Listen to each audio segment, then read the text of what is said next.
Today I'm sharing my top 10 tips for healing vaginal and perineal pain after birth, things that I wish that I knew when I had my first baby. These are not just general tips, but the hacks and all the little tidbits that make a world of difference that aren't commonly talked about. Watch to the very end, I'll be sharing something brand new that I haven't seen before that can help speed up your healing and recovery and help you feel good in your postpartum body. You've probably heard of Padsicles, frozen pads soaked in witch hazel and aloe, but I will help you avoid a very common mistake.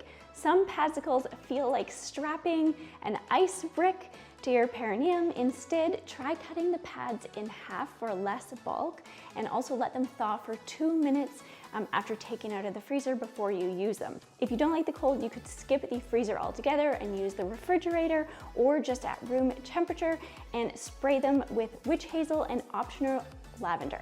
Also remember to wrap them up in the original package before you put them in the freezer for cleanliness. And this can be a great job for dad or partner as well. Perfect, are you gonna make the rest of them? The first time that you sit down after birth can be a humbling experience. If you've got stitches or swelling or just general soreness, a donut pillow can be your best friend.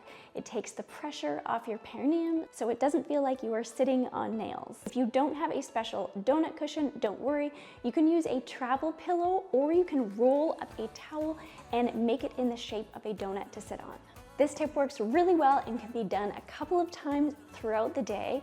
You can lay on your back with your legs up the wall, or if you have a headboard, you could put them on your headboard on the bed, and you just want to do the tiniest pelvic floor contraction or Kegel, just to 10%. This is going to increase blood flow to the area and improve healing. Also remember, you don't just want to throw your legs up on the wall, you want to get close to your wall on your side and then very carefully roll over and inch your legs up to protect your core. This little bottle is your new best friend. Fill it with warm water and squirt it down there when you're going to the bathroom, and it can avoid so much stinging and burning. For me, it was like a safety blanket, and as I mentioned in a minute, I still keep it and it's still useful. So for tips on how to use it, you want to make sure that you use warm water.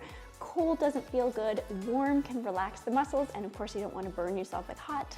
Also start spraying before you pee, and the water is going to help dilute right away and prevent that burning.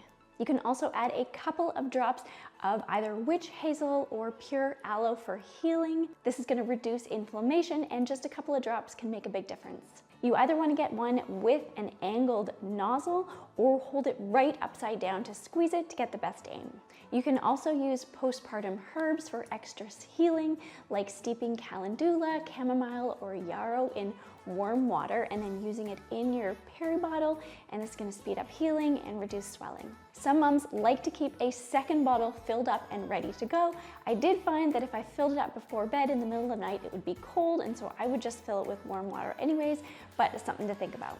You can also use it when you are passing stool, helping the muscles relax, reducing pressure on the perineal tissues, and it's especially helpful if you have stitches. If you have hemorrhoids, you can also use it to help for a little bit extra cleaning and then just pat, and so you're not having to wipe it all when the area is really sensitive.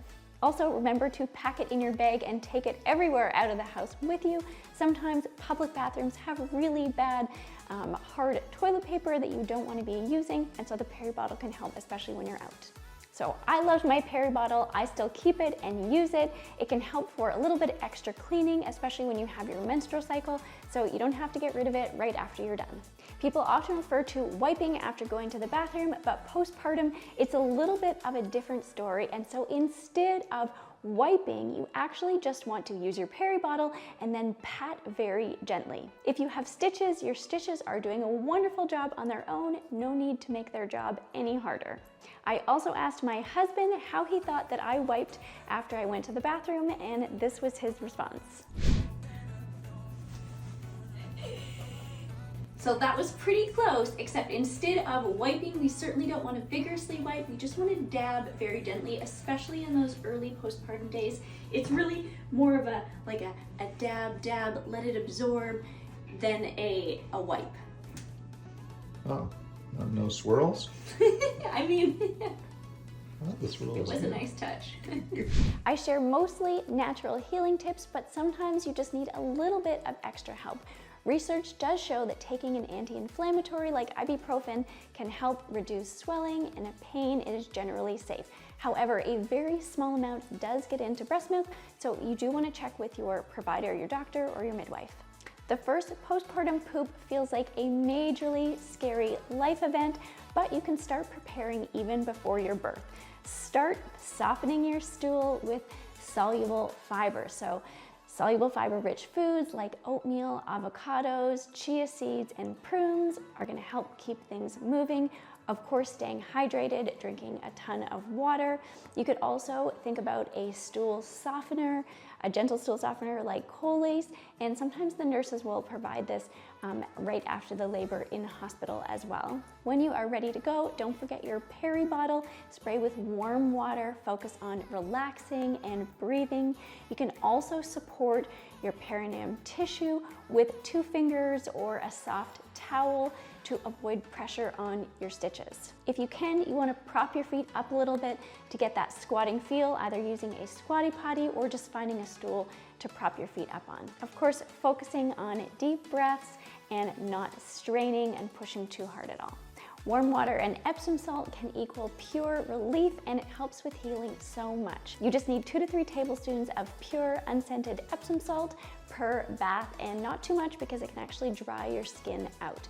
You can also add a few drops of lavender oil for relaxation and extra healing, or you could try steeping chamomile tea bags in water for an extra soothing effect.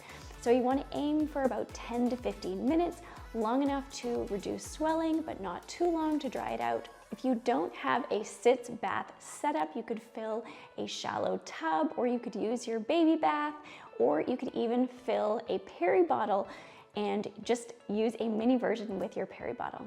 Tip 9 is to stay laying down as much as possible in those early postpartum days.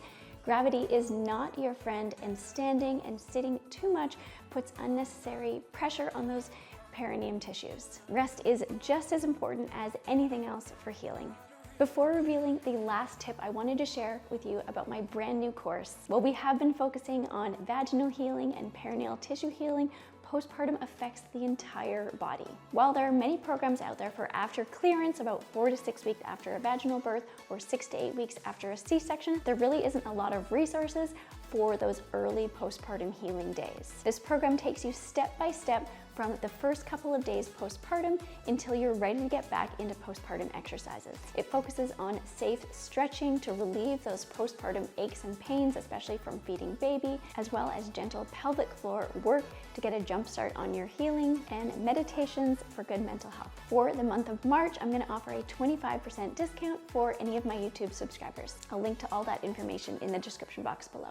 Finally, if your padsicles feel too cold or you need on-the-go relief, you can use witch hazel in your peri spray bottle. It helps soothe irritation and helps healing. Plus, it's way easier than dabbing a pad on there when it's sore or if you have stitches. I also learned so much from you. If you have a tip that was helpful, please share it with our community in the comments below, and share this video out with a pregnant or postpartum mom.